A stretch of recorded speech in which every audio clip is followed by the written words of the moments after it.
વલસાડના તિથલ રોડ પર આવેલા એક વિસ્તારની સોસાયટીમાં 7.5 વર્ષની બાળકી ઉપર રખડતા શ્વાને હુમલો કરતા ઈજાગ્રસ્ત બની.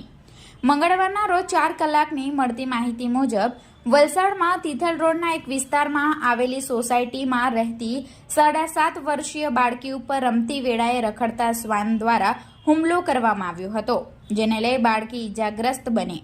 થોડા દિવસો અગાઉ પણ વલસાડના ભાગડાવાડા વિસ્તારમાં નાના બાળક ઉપર રખડતા શ્વાને હુમલો કર્યો હતો, જેમાં બાળક પણ ઈજાગ્રસ્ત બન્યો હતો.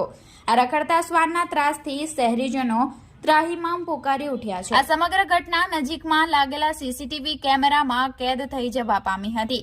આ બનાવમાં બાળકીના હાથના ભાગે ગંભીર ઈજા પહોંચતા તેને સારવાર માટે નજીકની ખાનગી હોસ્પિટલમાં ખસેડવામાં આવી હતી.